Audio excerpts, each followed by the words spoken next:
Hello everyone, welcome to my channel. तो देखो हम लोग आज आयनिक इक्विलिब्रियम पढ़ेंगे 12th का फिजिकल केमिस्ट्री चैप्टर 3।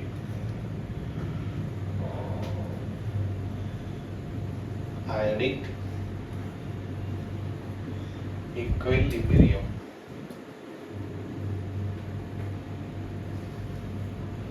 ठीक है, तो देखो फर्स्ट डेफिनेशन बताता हूँ आयनिक इक्विलिब्रियम का। The equilibrium between ions and un-ionised molecules. The equilibrium between ions and unionized molecules in solution is called ionic equilibrium. ठीक है, the principle of chemical equilibrium हम लोग 11th में पढ़े थे ना। केमिकल इक्विलिब्रियम तो पढ़ा होगा ना। तो देखो जैसे वाटर है, अगर ये डिसोसिएट होता है तो H प्लस और OH माइनस मिलता है ना, तो ये तुम्हारा आयंस हो गया और ये तुम्हारा अनआयोनाइज्ड मॉलिक्यूल्स हो गया ना, वाटर मॉलिक्यूल्स। तो ये दोनों के बीच में एक रिलेशन है, ठीक है, उसको हम लोग आयनिक इक्विलिब्रियम बोलते हैं। ठीक है, तो देखो स्ट्रॉन्ग इलेक्ट्रोलाइट हो कंप्लीट डिसोसिएट होता है, लेकिन वीक वाला जो होता है पार्शियली डिसोसिएट होता है। जैसे देखो CH3COH, ये आपका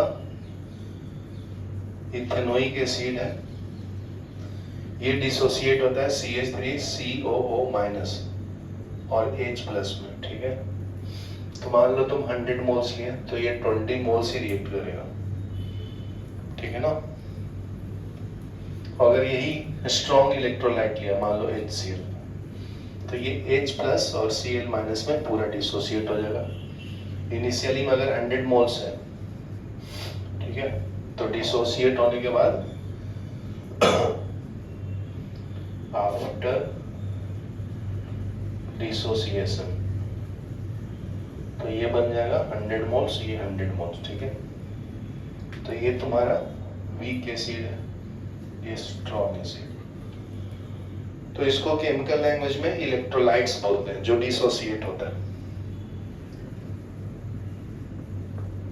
इलेक्ट्रोलाइट्स। ठीक है, तो देखो इलेक्ट्रोलाइट्स का मतलब बताता हूँ।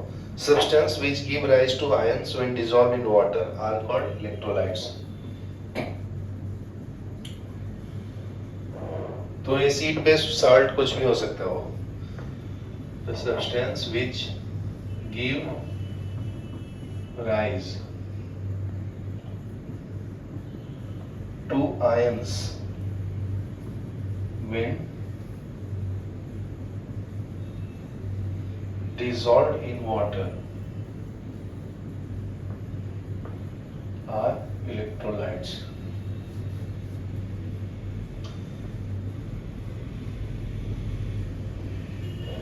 ठीक है, the non-electrolytes are those which do not ionize. तो इलेक्ट्रोलाइट्स मतलब जो डिसोसिएट हो जाते हैं, जैसे HCl हो गया, H2SO4 हो गया ना, H2 हो गया, वीक एसिड में हो गया CH3COH। अभी इसके बाद आता है नॉन इलेक्ट्रोलाइट, जो डिसोसिएट नहीं होगा। Non electrolyte are those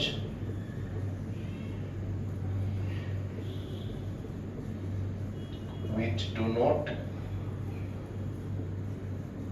ionize and exist as molecules in aqueous solution।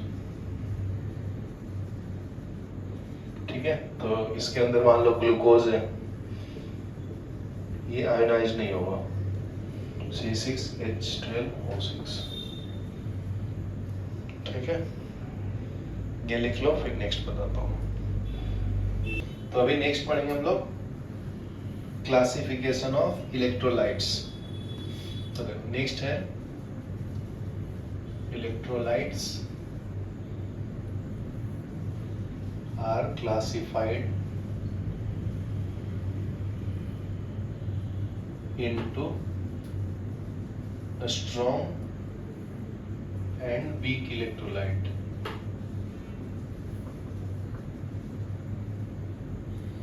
ठीक है, दो पार्ट्स में डिवाइड किया। तो इसको जब ये आयोनाइज्ड होगा ना, तो ये इसको हम लोग एक्वा सॉल्यूशन में कंसीडर करेंगे। दिस क्लासिफिकेशन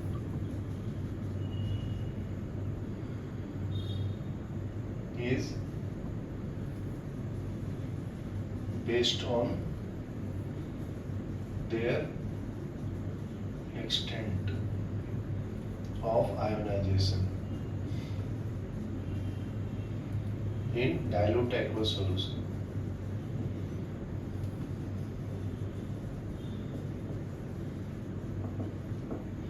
ठीक है, तो फर्स्ट देखो स्ट्रॉन्ग इलेक्ट्रोलाइट।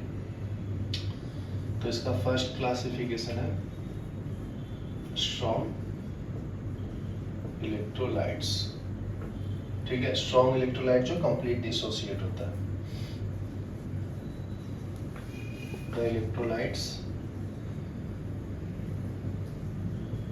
आयोनाइजिंग कंप्लीटली और almost completely are strong electrolyte। ठीक है, तो इसमें स्ट्रॉन्ग एसिड आता है, स्ट्रॉन्ग बेस आता है। इसके एग्जांपल क्या होंगे? Strong acid, strong base and salt also. ठीक है, राइट हो गया। तो अभी पढ़ेंगे वीक इलेक्ट्रोलाइट जो पार्शियली डिसोसिएट होता है।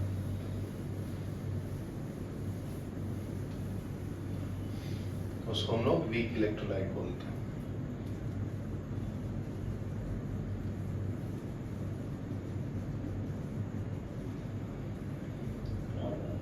ठीक है, the electrolytes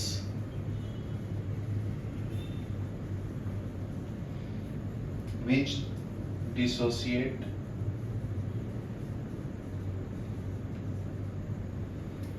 to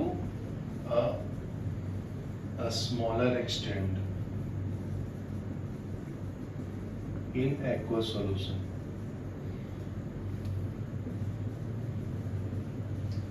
are weak electrolyte।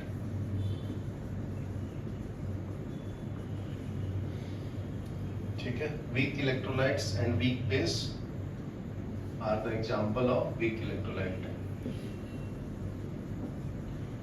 weak acid and weak basics example। ठीक है, the weak electrolyte dissociate only partially in aqueous solution। तो कुछ हद तक ही ये डिसोसिएट होता है। जैसे 100 मोल लिया तो 20 मोल डिसोसिएट हुआ। ठीक है ना, तो ये भी लिखना तो लिख लो। The weak electrolytes dissociate only partially in dilute aqueous solution।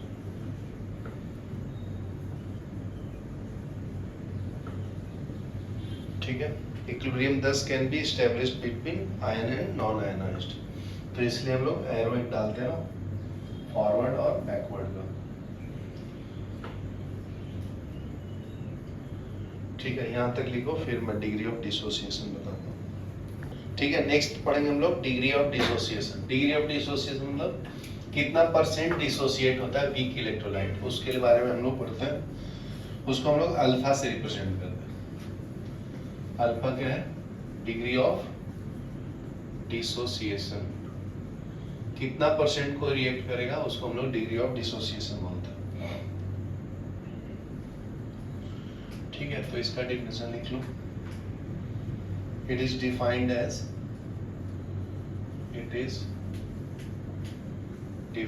As a fraction of total number of moles of electrolyte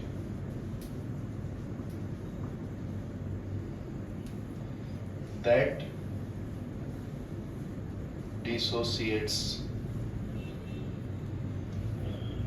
into its ion when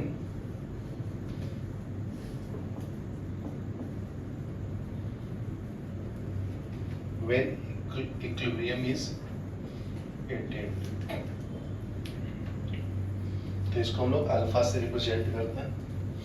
तो देखो इसका फॉर्मूला क्या मिलेगा, ऊपर में टोटल मोल्स होगा, मतलब नीचे में टोटल मोल्स, ऊपर में कितना डिसोसिएट होगा, तो उससे परसेंटेज निकाल सकते हैं. तो alpha equal to number of moles dissociated divided by total number of moles. ठीक है, तो ये परसेंटेज डिसोसिएशन क्या आएगा, अल्फा इंटू 100. कितना परसेंट डिसोसिएट हुआ. ठीक है, जैसे एक एग्जांपल दिया था ना अभी, मान लो 20% डिसोसिएट होता है 100 मोल्स का, तो ये डिसोसिएशन बाय 100, तो ये कितना आया 1/5. तो परसेंटेज निकालना है तो 1/5 इंटू 100 कर लेना, तो ये 20% डिसोसिएट होता है ना, ऐसा. समझा? सर नहीं, अभी तो वो पार्शियली डिसोसिएट होता है, बस इतना ही लिखना, लिख लो इट डिसोसिएट पार्शियली. ठीक है, तो नेक्स्ट पॉइंट देखो, if C is the molar concentration of an electrolyte. C तुम्हारा molar concentration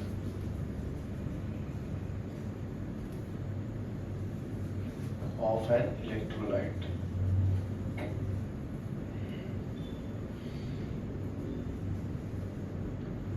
Equilibrium concentration of cation or anion is alpha into C मोल पर डेसीमीटर क्यूब. ठीक है, तो ये वीक इलेक्ट्रोलाइट तो लिख लिया होगा ना. अभी नेक्स्ट पॉइंट क्या है, एसिड बेस के बारे में पढ़ेंगे. ठीक है, तो स्ट्रॉन्ग एसिड स्ट्रॉन्ग बेस होता है, तो उसको कैसे क्लासिफाई करते हैं, साइंटिस्ट ने कैसे डिफाइन किया, उसके बारे में. तो नेक्स्ट टॉपिक है अपना एसिड्स एंड बेस. तो देखो, तो फर्स्ट साइंटिस्ट जिन्होंने इंट्रोड्यूस किया था एसिड को, उनका नाम था अर्हेनियस. ठीक है, यहां से सुनो, बहुत इंपॉर्टेंट है, इसको बोलते हैं अर्हेनियस थ्योरी. ठीक है, तो इन्होंने क्या एसिड को कैसे इंट्रोड्यूस किया, जिसके पास H+ आयन हो. ठीक है, it is a substance which contain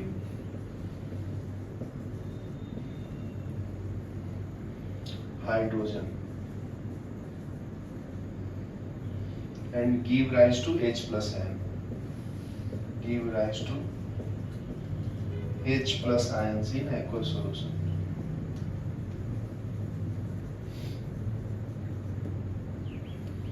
ठीक है, जैसे देखो HCl है, ये एक्वस फॉर्म में, इसको अगर वाटर में डालोगे तो ये H+ आयन देगा ना, हाइड्रोजन आयन, और Cl- आयन. ठीक है, उसी तरह से एसिटिक एसिड भी डिसोसिएट होगा वाटर में, CH3CO- H+ आयन. ठीक है, तो Arrhenius describe H plus ion in water is bare ion. They hydride in aqueous solution and form H3O plus ion. इसका मतलब बता दो। जैसे देखो ये H plus ion है, तो वाटर का स्ट्रक्चर ऐसा होता है, इसके पास दो लोन पेयर आयन, तो ये वाटर में ही है ना H plus, तो ये इसके साथ कनेक्ट हो जाता है, तो H3O plus आयन बन जाता है, इसको बोलते हैं हाइड्रोनियम आयन। ठीक है, देखो ये इलेक्ट्रॉन अपना दे दिया, इसलिए इसके ऊपर प्लस साइन आ गया, एक ही लोन पेयर बनेगा ना, बचेगा ना। ठीक है, यहाँ तक लिखो पोस्ट। तो नेक्स्ट डिफिनेशन देखो बेस का। तो बेस का डिफिनेशन क्या है, तो उसमें हाइड्रोक्साइड आयन होगा, तो लिख लो it is a substance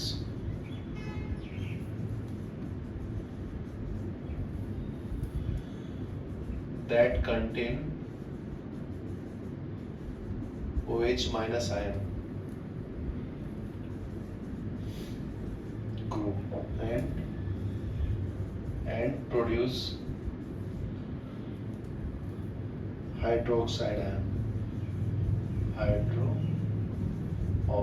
ions, उसको हम लोग OH minus बोलते हैं in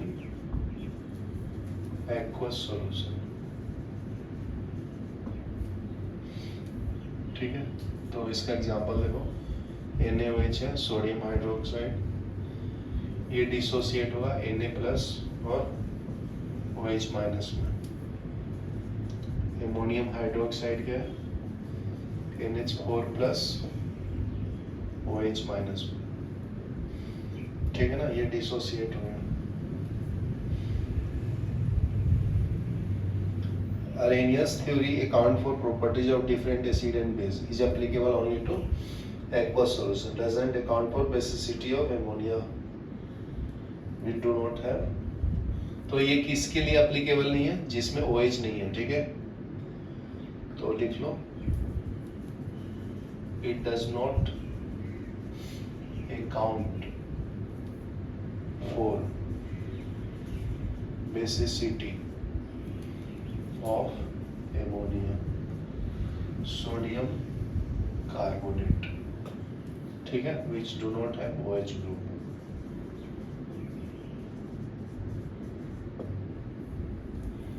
मिटा दो राइट वाला। सर वो एसिड वाला है तो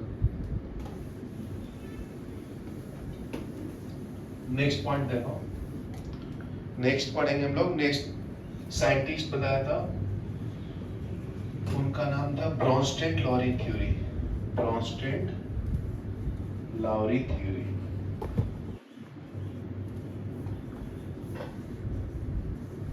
ठीक है, तो ब्रॉन्स्टेड लॉरी थ्योरी में क्या बोलते हैं, इन्होंने प्रोटॉन से रिलेट किया था।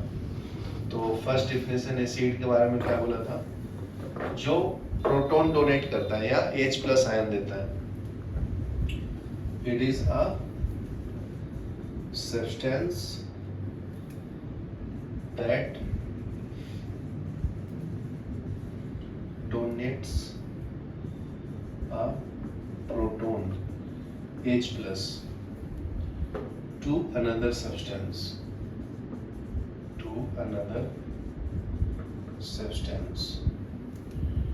ठीक है। और बेस क्या होता है, जो H प्लस आयन लेता है। ठीक है, H प्लस आयन को यहाँ पे प्रोटॉन बोला है। और बेस को कैसे डिफाइन करता है, it is a substance that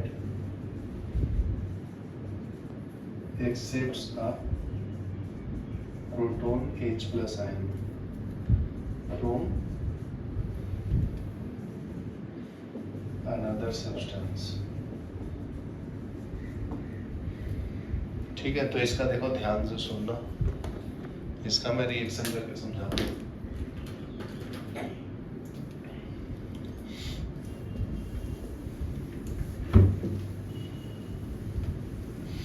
देखो यहाँ पे अगर एक एग्जांपल हो, देखो रौनक, एसिड क्या है, जो H प्लस देता है।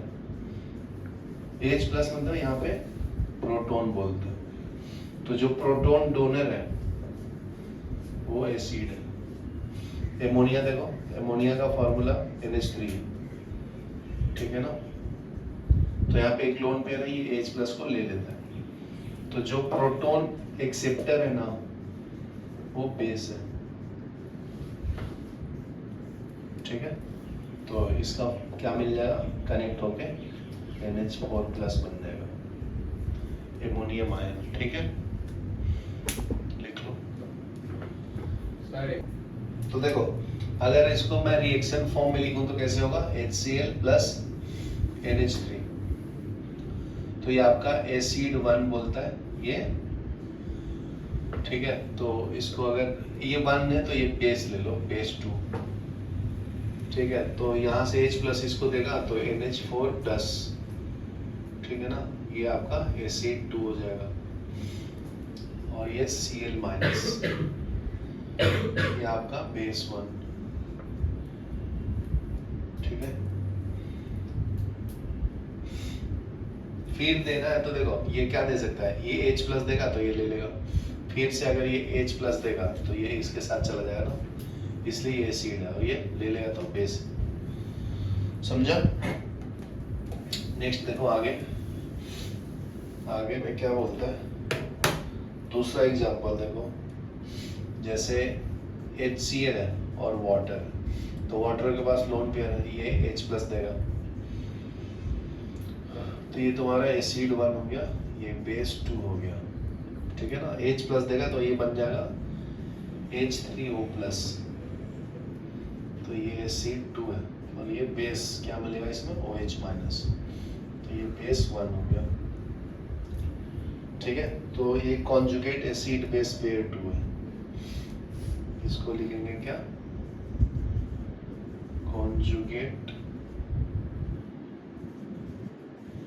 एसिड बेस पेयर 2, और ये वाला क्या है तुम्हारा 1, तो ये लिख लो कॉन्जुगेट एसिड बेस पेयर 1, ठीक है। यहाँ तक क्लियर है, राइट और मिटा दो ना, नहीं नहीं कहाँ तक पहुंचे, स्टार्ट किया।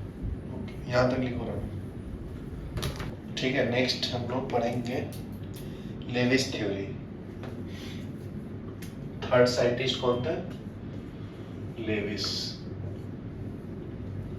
थ्योरी। इन्होंने इलेक्ट्रॉन से रिलेट किया था, तो इन्होंने बोला था जो इलेक्ट्रॉन को एक्सेप्ट करेगा वो एसिड है,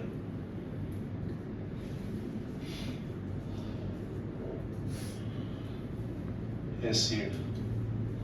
तो लिखो any species that accept a share in an electron pair is called Lewis acid। और बेस क्या होता है, जो एक्सेप्ट देता है, एसिड एक्सेप्ट करता है। देखो यहाँ पे लिख दियो, इलेक्ट्रॉन पेयर को एक्सेप्ट करता है ना, वो एसिड है, और बेस क्या है, जो देता है। तो इसका डेफिनेशन लिख लो, base any species that donates a share in an electron pair is called Lewis base, ठीक है। तो देखो ये भी सॉल्व करेंगे।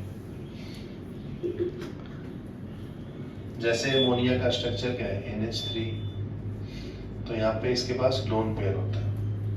अगर इसके सामने H+ लगा है तो इसको इलेक्ट्रॉन चाहिए ना, तो ये तुम्हारा इलेक्ट्रॉन एक्सेप्टर है, और ये क्या है, इलेक्ट्रॉन डोनर। ठीक है, तो ये इसको देगा, तो ये तुम्हारा बेस हो गया, ये ले रहा है वो एसिड हो गया। ठीक है, तो इसका स्ट्रक्चर ऐसे बन जाएगा।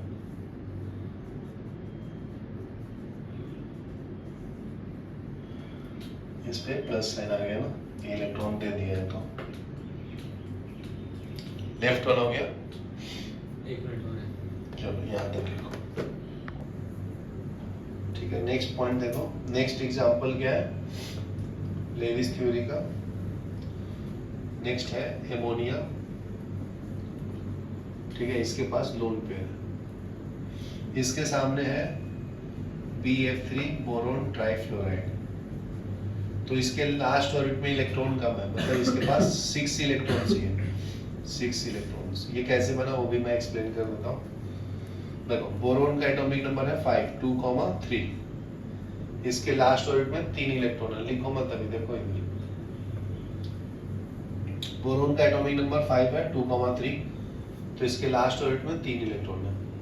फ्लोरीन का एटॉमिक नंबर 9 है, 2,7, तो 1 2 3 4 5 6 7, 1 2 3 4 5 6 7। तो ये तो लोन पेयर है, 1 इलेक्ट्रॉन चाहिए, तो एक बॉन्डिंग करता है फ्लोरीन। ठीक है, तो बॉन्डिंग करने के बाद भी बोरोन के पास 2 इलेक्ट्रॉन की कमी है ना। ठीक है, lack of electron, lack of electrons, तो इसको हम लोग लेविस एसिड बोलते हैं। जिसके पास इलेक्ट्रॉन की कमी हुआ वो लेविस एसिड है, समझा। उसी तरह से एल्युमिनियम क्लोराइड भी होता है।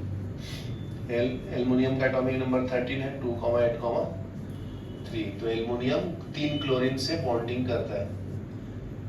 ठीक है, फिर भी इसके पास 6 ही इलेक्ट्रॉन है, 1 2 3 4 5 6, 2 इलेक्ट्रॉन की कमी, तो इसको भी लेविस एसिड बोलेंगे।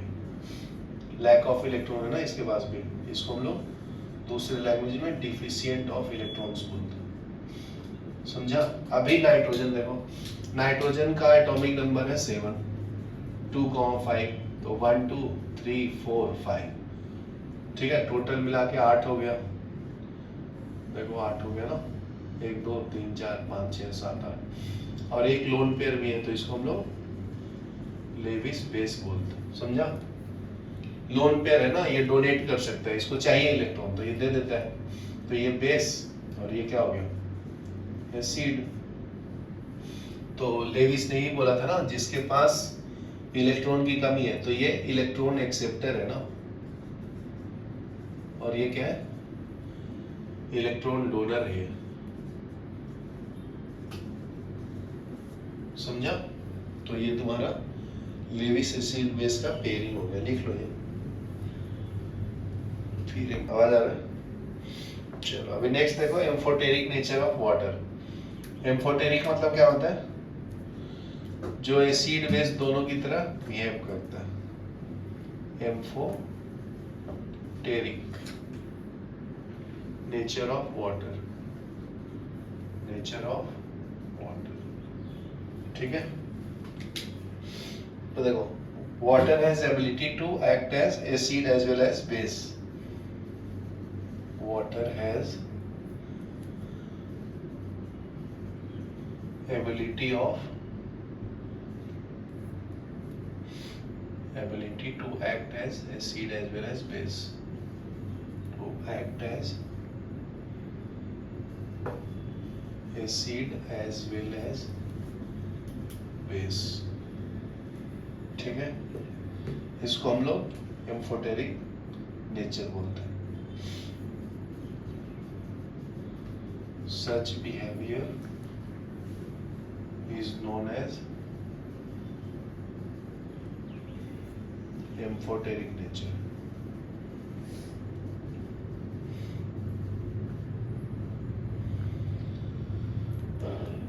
Of water। ठीक है, तो देखो ध्यान से देखो, अभी लिखो मत, तक से देखो।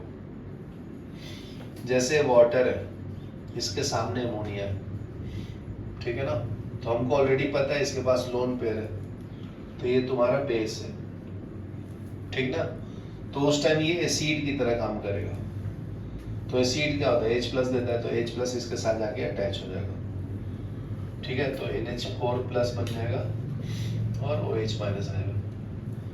अभी इसके सामने मैं एसिड रखता हूँ HCl, ठीक है। तो ये तुम्हारा एसिड है, तो ये ऑटोमेटिक क्या हो जाएगा, बेस। तो ये बेस के टाइम क्या होगा, ये लोन पेयर के साथ ये H प्लस जाएगा, ठीक है। तो ये हाइड्रोनियम आयन बन जाएगा और बाहर क्या आएगा, Cl माइनस। समझा। तो देखो यहाँ पे इस रिएक्शन में ये एसिड की तरह काम कर रहा है, इसके साथ ये बेस की तरह कर रहा है, ठीक है। तो इसको हम लोग एम्फोटेरिक ऑक्साइड बोलते हैं, ठीक है। नेक्स्ट देखो, ionisation of acid and base. Next topic है ionisation of acid and base, ठीक है। तो कितना परसेंट डिसोसिएट होता है उसके बारे में बोलते हैं। तो स्ट्रॉन्ग एसिड और स्ट्रॉन्ग बेस होगा वो तो कंप्लीट डिसोसिएट होता है, कंप्लीट डिसोसिएट होता है। जैसे एग्जांपल तो पहले बता चुका हूं, जैसे HCl है तो ये H प्लस और Cl माइनस में डिसोसिएट होगा। NaOH है, ये भी डिसोसिएट होगा Na प्लस और OH माइनस में, ठीक है। अगर वीक है तो पार्शियली डिसोसिएट होता है, weak acid and weak base dissociate partially,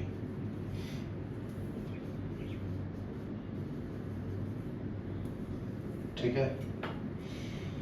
जैसे देखो acetic acid CH3COH CH3CO minus और H प्लस। उसी तरह से एमोनियम हाइड्रोक्साइड बेस है, ये तुम्हारा वीक एसिड था तो ये पार्शियली डिसोसिएट हो।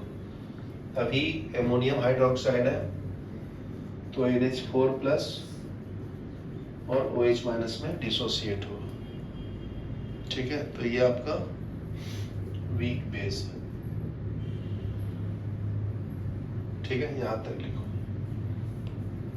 पॉज करो।